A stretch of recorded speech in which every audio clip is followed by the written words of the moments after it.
মদিনার অলিতে গলিতে অলিতে গলিতে গেতে গেতে রাত কাটিয়ে দিবে। একটু বলুন আল্লাহু আকবার। সারা রাত মদিনার অলিতে গলিতে। একদিন হুজুর মদিনা রাস্তা দিয়ে হেঁটে যাচ্ছে, হঠাৎ কিছুটা দূর থেকে দুটো বাচ্চা কান্নার আওয়াজ শুনতে পাওয়া যায়।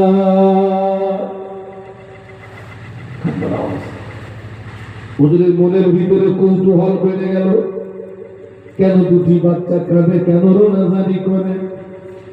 গুটি গুটি বা আগিয়ে গিয়ে দেখে রাস্তার পাশে একটি ভাড়া চলা বাড়ি, ওই বাড়ির ভিতর থেকে কান্নার আওয়াজ শুনতে পাওয়া যায়। একটু বলুন আল্লাহু আকবার। একটু জবান খুলে বলুন না। নিচে দিয়ে জাল দিচ্ছেন, আর দুটো বাচ্চা ঘরের ভিতরে জমিনে শুয়ে পড়ে লুটুপুটি লুটুপুটি লুটুপুটি লুটুপুটি লুটুপুটি খায়। দুটো বাচ্চার নয়ন দিয়ে দাঁড় করে পানি গড়িয়ে যায়। ওমর রাদিয়াল্লাহু আনহু আওয়াজ দিলেন, ও মদিনার রমণী, দরজা খুলে দিন। মদিনার রমণী দরজা খুলে দিলেন। ওমর রাদিয়াল্লাহু আনহু বললেন, ও মদিনার রমণী, বাচ্চা দুটো কেন কাঁদে? কান্নার কারণটা আমাকে বলুন না। মদিনার রমণী বলেছিলেন, ও আমিরুল মুমিনিন, ও খলিফাতুল মুসলিমিন, আজ কয়েকদিন অতিবাহিত হয়ে গেল, আমার স্বামীর ইন্তেকাল হয়ে গিয়েছে।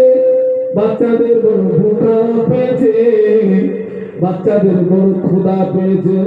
আমি মা হয়ে ওদের বুকে আহার তুলে দেবো এমন কিছু আমার নাই। আমি মা হয়ে ওদের বুকে আহার তুলে দেবো এমন কিছু আমার নাই। আমি বাচ্চাদের কান্না সহ্য করতে না পেরে ওনাদের উপরে হাঁড়িটা দিয়ে ওই হাঁড়িতে কিছু পাথর আর পানি দিয়ে নিচে দিয়ে জাল দিচ্ছিলাম। ওই পানির ফোঁটা আওয়াজে বাচ্চাদের সান্ত্বনা দিয়ে রেখেছি, বাবা সবর করো, সবর করো, সবর করো, রান্না করছি, রান্না হয়ে গেলে খেতে দেব। ওমর রাদিয়াল্লাহু আনহু বললেন, ও মদিনার রমণী, আপনাদের এই করুণ পরিস্থিতির খবরটা কেন আমাকে দেন না? এই দৃশ্যটা আমি দেখতে যদি না পেতাম, আমি ওমর